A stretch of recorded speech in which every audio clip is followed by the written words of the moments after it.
So this is a story from the book Something You Forgot Along the Way, Stories of Wisdom and Learning.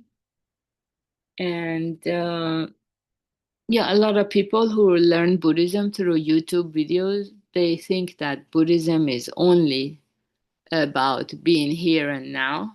So they just try to um, yeah, be happy, let go of shenanigans, which is important obviously, but that's not everything in Buddhism. There is more. There are different levels of how present we can be here and now.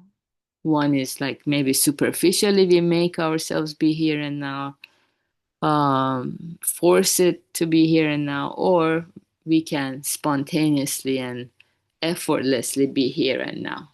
So let's read the story. If you are caught up in the here and now, you lose sight of the future. The wisdom of Napoleon. Napoleon returned home in triumph after successive victories over Italy and Austria. The people welcomed him in a frenzy of jubilation, with illuminations, parades and banners, torches and bells, and gun salutes. One of Napoleon's men offered him respectful congratulations. Sire, it must gratify you to receive such a rousing welcome. To his surprise, Napoleon answered coolly, Don't talk nonsense. It is a great mistake to enjoy such a superficial fuss. If circumstances were slightly different, the same people would be clamoring to the guillotine just as loudly. Nothing is as unreliable as the welcome of a mass of blind followers. The great swordsman Chiba Shusaku (1794 to 1855) went fishing one night with several of his followers. They set out with torches, heading farther and farther to sea in search of fish, until they lost all sense of direction. Which way was the shore? Shusaku himself grew flustered and had a series of torches lit while he peered in vain into the gloom. As they roamed the sea with mounting panic, the last of the torches burned out. The situation seemed hopeless. But lo and behold, as darkness settled in, there in the distance was the outline of land, looming darker still. The men whooped in relief and joy. Days later, Shusaku recounted the incident to a fisherman friend of his.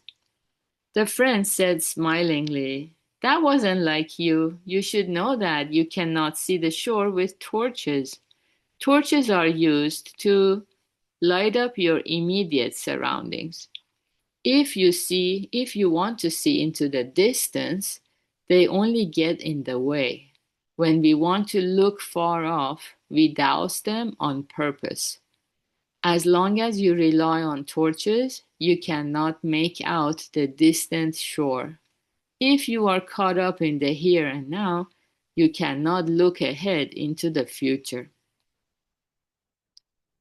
Okay, very good. So there are several things we can learn from the story.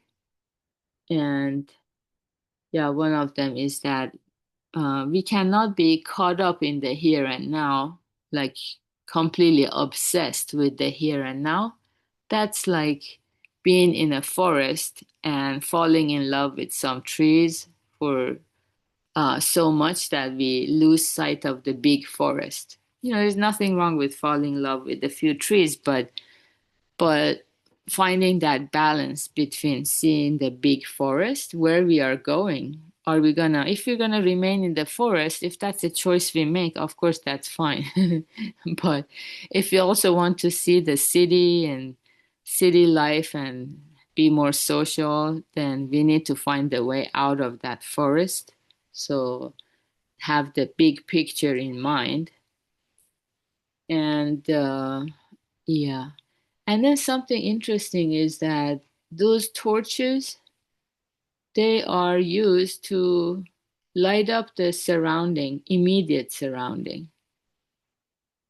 So if you want to see into the distance, they only get in the way. So I think this is something we can meditate on or contemplate. What are these torches in everyday life? Could it be our job, for example? It brings us maybe excitement or joy, the income we look forward to, or the completion of the project, and we get praised by our colleagues, or just we feel a sense of accomplishment. Yeah, nothing wrong with those, but they are only used to light up our immediate surroundings. We need to bridge the gap and fill in the dots with the bigger picture. So, why am I working so hard every day? What is the purpose in order to have that umbrella overarching purpose? We have to look far off, see the big picture. So, the people who are able to see the big picture, they find more meaning in everyday life. So they don't see only darkness anymore or lack of meaning and purposefulness. That's the beauty of it, to be able to see everyday activities and how they connect to the overarching purpose of life, which is the happiness that never abandons us. As we listen to the Dharma more and more, this relationship becomes more and more clear. So we don't have to rely on these torches that also easily go off. We see the torches just as something that's lighting up the way, and ultimately we want to be make sure that we are headed towards the shore. Yeah, I don't know if that made sense to you guys, but yeah, let's meditate on it. So these things come to us like as we contemplate, suddenly we get the aha moment, the insights and epiphanies. And yeah, we will have the beginners class in 30 minutes and have a wonderful Sunday, everybody. Take care. Thank you, Beta. My pleasure. Stay well.